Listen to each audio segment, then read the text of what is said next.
The Honorable Minister of Works and Transport said the Point 14 highway is the biggest stain and corruption in the history of Trinidad and Tobago.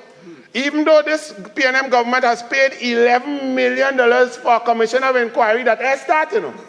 It they even started, not even on your marks. They may even gone down, but $11 million gone.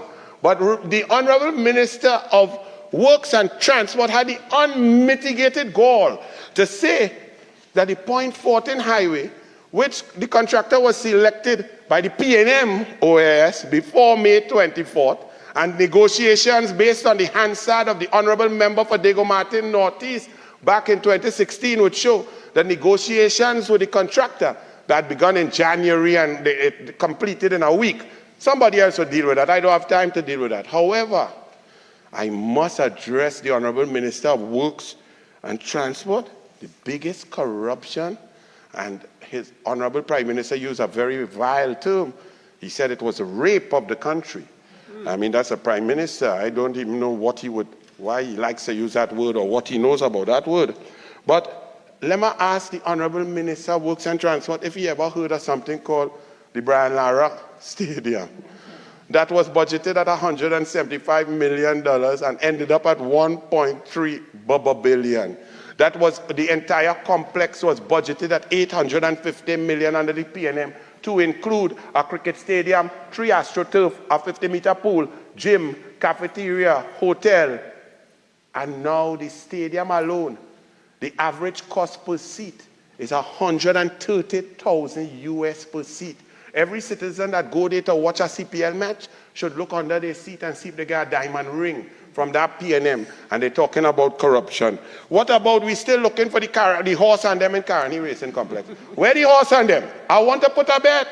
You talking about the greatest corruption? Caroni Racing Complex, over $200 million, when $1 million was $1 million. If you equate that to nowadays, like $1.6 billion, and not a horse run, a horse even canter. Bridgman's NGC Atlantic train won $233 million when everybody tell you don't spend no money, and you're talking about corruption. Scarborough Hospital, the financial complex, fake oil. Just so a man say, listen, I was producing 200 barrels a day, now I gone up to 12,000 barrels a day. Woo, they come and boast in the parliament. Well, if that was true with the fake oil, then their former senatorial colleague and Rowley's best friend should have been the Prime Minister, the Honorable Prime Minister's best friend, should have been given all the land acreage in Trinidad to drill for oil, since he was so good. Why didn't, if it was not fake, if it was high performance, I believe in merit. If a man and his company and his technology is so good to increase the production on an oil field by 600, 800%, I say give him all, because the people will benefit. And in the United National Congress, we are here about the people benefiting, not recusal, not ministers renting out buildings, not friends and family and financiers getting $55 million because a building not fit for purpose and then blaming the DPP. Project Pride, $400 million. Where the Pride? The river even moved. It was to move a river to put an airport. They had no airport. The river bend and the $400 million disappear. But they're talking about corruption. PNM really. Senator, you have 5 more minutes. Good. I can't talk about PNM corruption in 5 minutes. BWIA, Lock Joint, Mount Pope, Tesoro, Mosquito Crack, Skinner Park, $131 million to move a FIFA football field down to a small sweat. Napa, Sapa, Shaw Park Complex, Rapid out of punch. I nearly get asthma with that. Rapid Rail, that Honorable Minister of Finance was the Minister of Works and Transport during that period, when somehow the Honorable Prime Minister and member for San Fernando East, Patrick Mervyn Augustus Manning, was put on a plane, a Bombardier jet, and just so the Express found out where he went, how they fly, what he ate, and so on. And then there was something called Trini Train that was below Bombardier, but the Prime Minister went on a Bombardier jet, and boom, Trini Train Consortium came up to win. Do you know that Trini Train Consortium, part thereof, was paid $481 million. $581 for a feasibility study to say, boy, the train, if it go move, what speed it should move, where it should pass, how it will go. Should it go up or should it go down? $481 million. And this PNM government has the audacity to talk about corruption. What about the 4 vessels that they purchased when the Minister of Finance was then Minister of Works and Transport that never sail a day? And they spent $65 million to try and fix it. They all tie up there and 4 of them sink, one holding up the next 3. And then Iowa want to buy it. He win a tender, then they say nothing for you, Iowa. That is the PNM. Central Block. They finish a beautiful building. I must say the building is beautiful.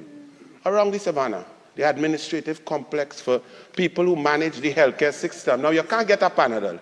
You can't get your oncology drugs. You can't get dialysis. You're sleeping in the hallway. When rain fall in the hospital, orderly taking nurse on the back and pushing wheelchair. But PNM build a beautiful building. Now it has no parking, but it's sweet. It's lovely. But when you look past it, you look about 600 meters so, and you look up, you see a shell that there the court chairman said will be complete by February next year, but nothing in it, just some red steel that looks similar to the steel by Balize House, and they're talking about corruption.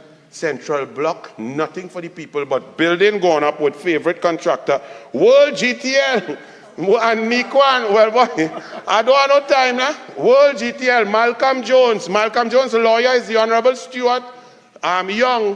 Let me just put a small pin right here to say that Nikwan fiasco is the most corruption in the history of Trinidad and Tobago. And PNM should never be talking. And it now embroils one of the greatest banks in the history of the Caribbean. It now involves Republic Bank because 100 and somehow Nikwan, however you want to pronounce it, was able to get $120 million US loan on assets that were questionable.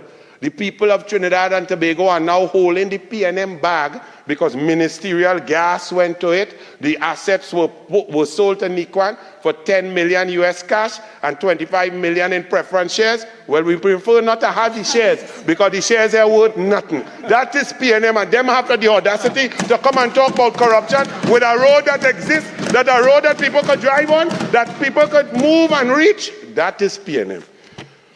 Las Alturas, Renaissance, Tobago, 120. I like race, swimming, football, running race, anything. I even like race because I is a Douglas, Indian African. But them build $120 million goat race track and talking about corruption. Once a year, some goat hold it and run down there. They just go and dance and play crab race. 120 million, and this PNM have the audacity to talk about corruption. I'm running out of time, but what I would tell you is, the PNM, they mismanaged Petrotrin, the people fired, people have to pay. They mismanaged the NIS, people now who was looking to retire, they say, boy, band your belly and work harder.